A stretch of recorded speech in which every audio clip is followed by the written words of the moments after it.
Well, we just west of Rifle, Colorado. We have made it a little behind schedule, but we're getting there. We're about probably another hour and a half out from our location, our destination. It's without trials and tribulations, but that's hunting, and we got through it, and we're going here. It's about to become really real, very real. So stay tuned. I'm excited. This is a hunt I drew back in June. It's a unique hunt, and you're gonna learn more about it as we go through the episode here. But yeah, we just getting started. The fun's just beginning.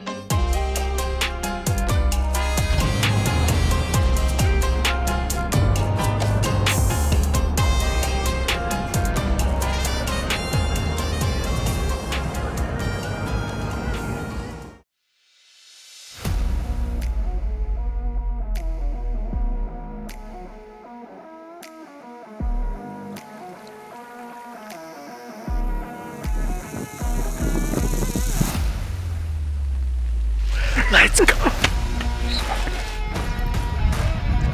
He's nice. Now that's a giant.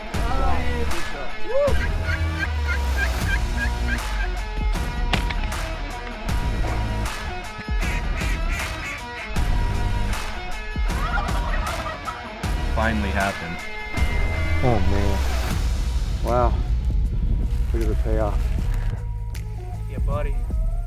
We did it.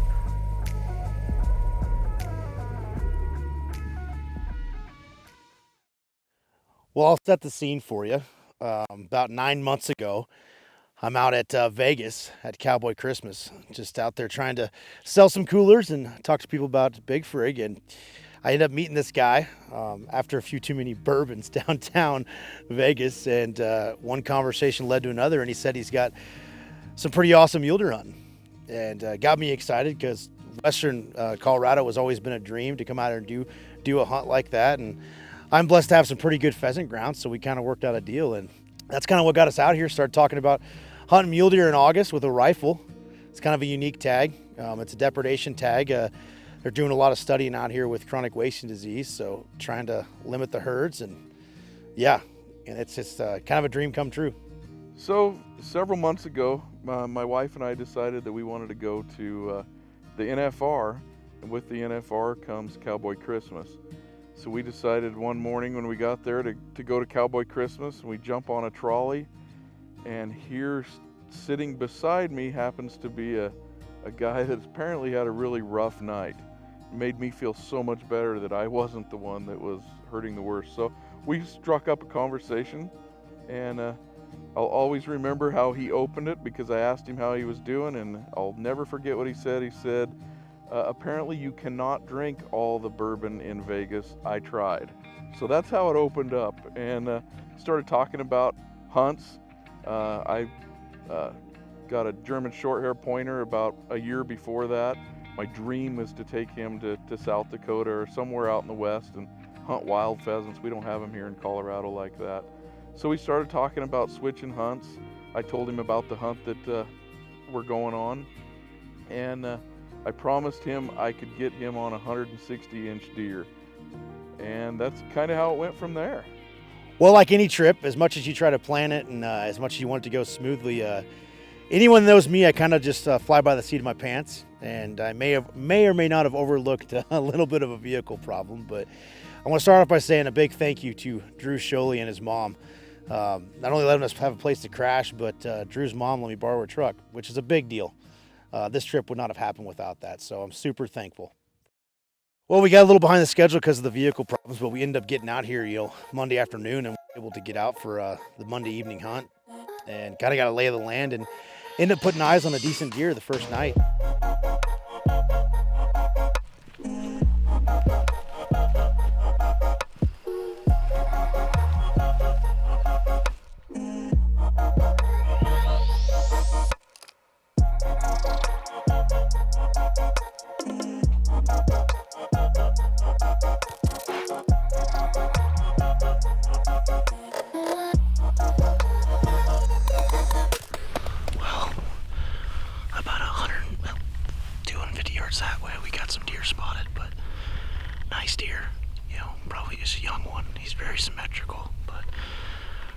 Be patient. That's the name of the game here. We'll see how long that lasts with a rifle in my hand, but we'll be patient for now. Luke had been watching this pretty good bachelor group. He knew there were some good ones in there, so we decided to pass on that one, on the first day. So, but it's crazy, what I always can't fathom or can't wrap my head around, growing up in flatland country, that over my shoulder, there's always a mountain right there. And that's like, we look at some fields, we look at some draws, and then, there's a mountain. I can't wrap my head around that. But I think I'm used to it now. Luke's only heard me say it 30 times. But, so yeah, that was the first night, and kind of went from there. Well, day 2 of what seems to be one of the most early season epic hunts I've ever been on. And I can't believe I'm going to say this out loud. We passed 140, 150 inch mule deer last night. So, let's see what happens this morning. I'm only a little excited. Are you kidding me? Rifle, velvet mule deer, Southwest Colorado? Let's go.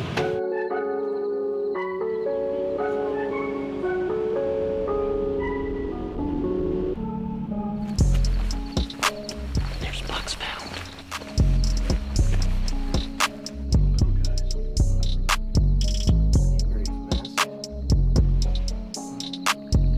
I think it's the same deer.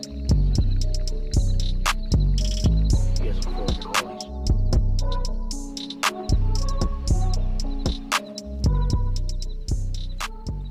One in the bottom here, but the big one's that way. There's probably more. Oh, there's probably 5 or 6 of them in there. I see 3. That makes perfect sense where they were going to. Yeah. God, they cover a lot of ground fast. There's another one right there.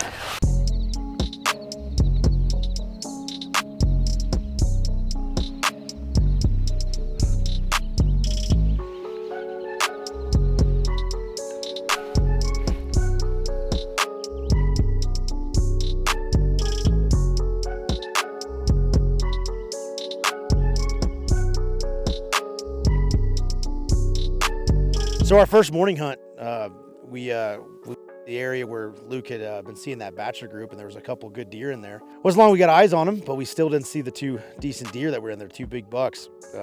Whether they were bedded down or whatever. But we watched them for probably, 20, 30 minutes, just kind of grazing, and we kind of gave up hope that it was just immature bucks in there, and started to kind of work our way out.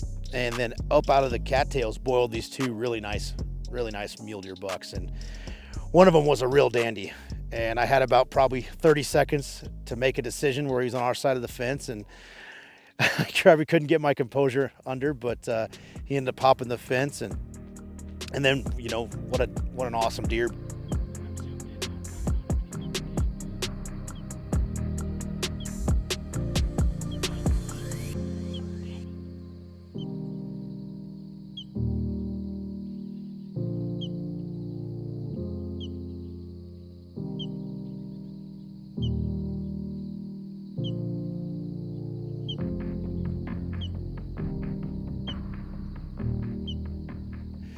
Didn't get an opportunity there, so we kind of backed away, and Garrett was watching him, and he ended up hopping back on our side of the fence, and we lost him, but we decided to circle around to make a move, and so he snuck in on there, and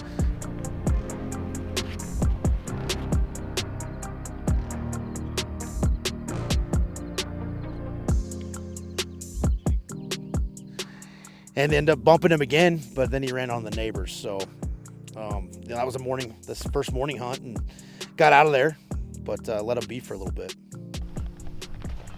What'd you do, Richard? We're hunting, always updating his Instagram story. Yeah, if anyone knows me, I tend to be a little social, but yeah. Letting deer walk at 80 yards. There's a thing that we try to do, and it's called respect the fence line. And I know some hunters don't, but I do. And there was a giant this morning that happened to be 30 yards over on the property you don't have permission on, and yeah, he was something else. What about when he was on our side? Oh come I didn't get to say that? I was dying to say it. Sorry. So Luke thinks it's pretty funny. Well, he came boiling out of some cattails, and yeah, I don't know if I was shell shocked or just didn't. I don't know. Regardless, yeah. Buck fever. Yeah, that's pretty what it was. So we talked about this, setting up these interviews. I decided that I wanted to tell the true story of what actually happened. So I'm going to kind of walk you through how this all went the real way. So we get there the first morning. We'd done some scouting the night before. I love to give some advice, so I gave Jake some good advice on how to hunt these deer. It's something I give to all my hunters when they get here. It's don't f this up. I think it's great advice. It took a while, but he did follow through on it. But we had a great hunt. We had some funny stories along the way. I'm used to hunting out here. I understand how these deer work. This bachelor herd that we're talking about, I followed them for about 8 days before Jake got here. So I had them pretty patterned, but you never know. They can get bumped. Things happen out here. Cows move in, hay gets cut, weather changes. So you just got to keep following them. So they were right where we were. But I could tell when we bumped these big bucks that we only had a couple of seconds. And that happened to be just the case. I could see where the fence line was. He was on our side, but Jake did a great job by not shooting him, because if we would have wounded that deer, it would have jumped the fence. But I did find along the way, in my line of work, there's 3 kinds of people. You have the fight, flight, or freeze. Jake's a freezer. You're gonna have to come over here and bash me. I feel bad. I don't mind when it's just us. I feel like I'm behind a camera or in front of a camera. So that was kind of the morning hunt. The evening we came back to the same area where we saw that buck the first night, and ended up finding a completely different bachelor group of bucks with a couple really decent ones in there. And I watched them for a little bit, but what's so unique about this tag is it's for private land only. So they end up dipping out of the private and going on to some public where you can't hunt. So that was kind of it, for Tuesday. On the way back to Luke's place there, we ended up seeing that bachelor group from the morning with those bigger deer in there, and one nice one was still with them. So it was nice to put eyes on them and know that we still had an opportunity and maybe fill in a tag. So we're now into Wednesday morning. We went out with one of Luke's buddies, Cody, who also drew this tag, and kind of checked out that same property where we had been seeing that good bachelor group, where we lost that big one. And we just kind of started sneaking around and really weren't laying eyes on any deer, but we were starting to look down draws, and then we ended up finding a couple, real forked horn, and then what looked to be a decent buck. It kind of skirted us and went over the ridge, so we decided to back out.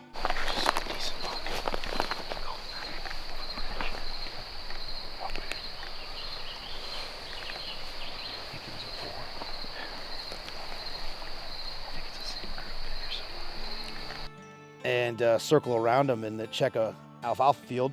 The timing is hilarious because Luke, in all his wisdom, pulls up to the edge of the field and goes, wouldn't it be perfect if we're sitting here and one of those deer just happened to hop the fence and be there? And I'd be gosh darn if it wasn't 30 seconds later, those 2 mule deer bucks hopped the field, and the rest is kind of history. How are you smoking there?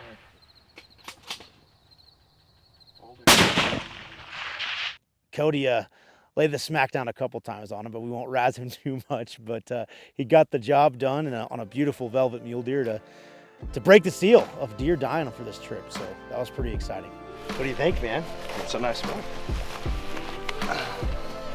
Never got one in velvet. Thanks, buddy.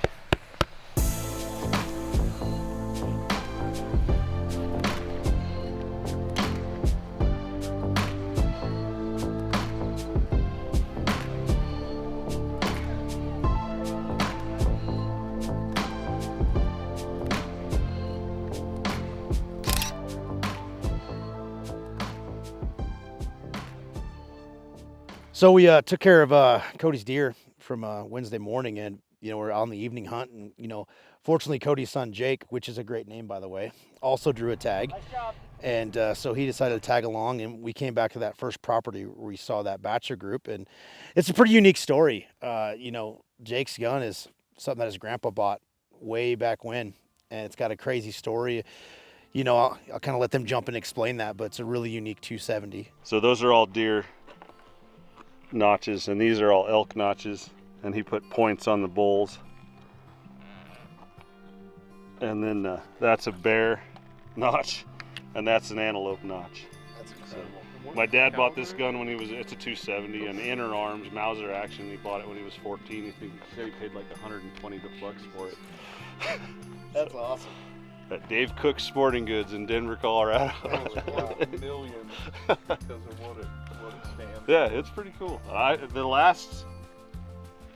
last 6 deer on there are mine, and the last 2 cow elk on there are mine. That's crazy. So, Is it heavy? yeah, it's pretty heavy. It's not bad. I mean, We gotta add it. it's 270, so I mean, Yeah, tonight you gotta add yeah, it. we got to put a notch it. on there. Yeah, that's I awesome. didn't show my grandpa. 200-inch deer on the ground. Yeah, 200. They're forkers. Basically, we came back out and saw that same bachelor group, and you know we saw some does and some really young fawns, but that bachelor group was on a property we didn't have permission on, so in all their glory, had to watch them. We get to Thursday morning, trying to find these bucks again. It was really tough. They got a little spooked and they changed their routine, but we were able to find a pretty good one when we got there first thing in the morning, and put a stalk on him. Got well within gun range.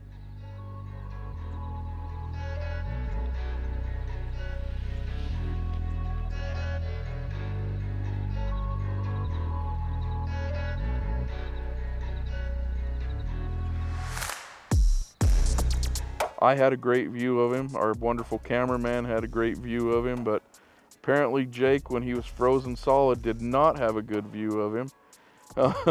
So he went out over the edge, but you could tell he wasn't going to go very far. So we decided to back out and try him again that night. Well, it's, I think, evening 4 of our Southwest Colorado hunt here. We've been on a couple different bachelor groups of mule deer. We bumped a really good one earlier in the week, and we haven't seen him yet.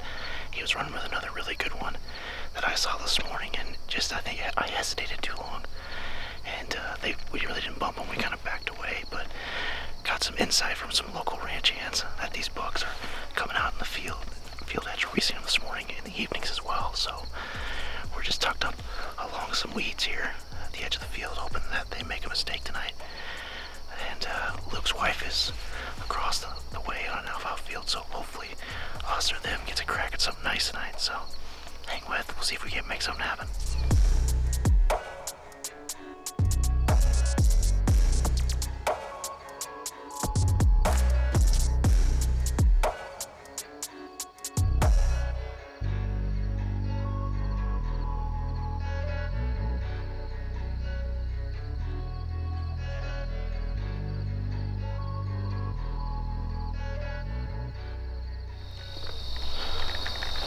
About 230 yards away, there's a real tall, big muley that we've seen with the other big boy. So he's bedded down. Garrett was able to find him. We think he bedded back down. Stay tuned.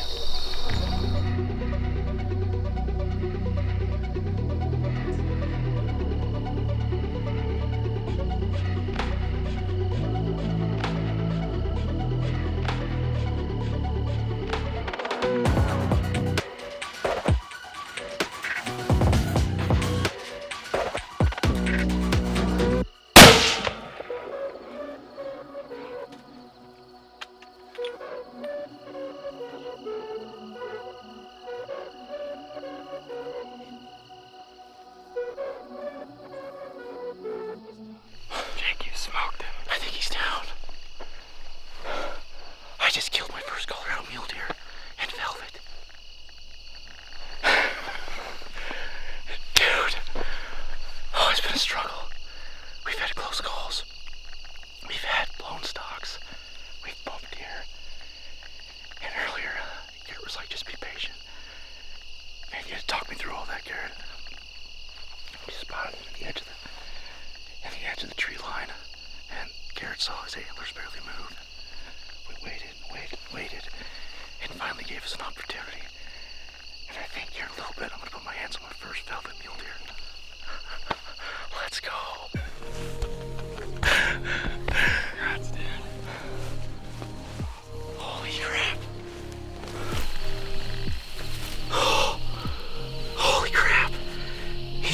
thought. Jake, he's a stud. Holy crap. Look how deep those forks are. Perfect velvet. Look at all the trash down here, Garrett. Oh my god. Yeah, I didn't see any of that before. Holy crap.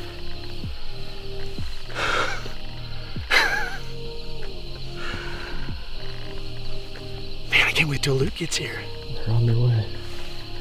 Dude, look at how tall he is. Awesome buck, Jake. Yeah, dude, that's exciting. Congrats. Yeah. Yeah. Woo-hoo. Thanks, man. He's a tank. So exciting. That's him, isn't it? Look at that. Gotta be so careful with that stuff. So our hunt here's over now. Jake got his deer. Turns out I'm a liar. I promised him a 160 deer, and we threw the tape on it yesterday, and it's 159 and an eighth, I believe. So Jake's already telling me I owe him another hunt, and he'll be back next year because I didn't make good on my word. But 159 and an eighth is a good buck for where we're at here. He's a dandy. I don't show a lot of emotion. Jake shows a lot of emotion, so that was an interesting conversation. But I promise you, I had butterflies in my stomach and I was smiling on the inside. I was so excited for him. I'm a little bit of an excitable guy, but my emotions were running ragged after I was able to wrap my hands around my first velvet mule deer, first big game hunt of Western Colorado, and I just feel pretty blessed. It's such a beautiful area of the state, and thankful for Luke and his family, his wife Angela. I mean, they've just been awesome. Cody and his wife, and I really am going to cherish this hunt for the rest of my life. So it was really cool.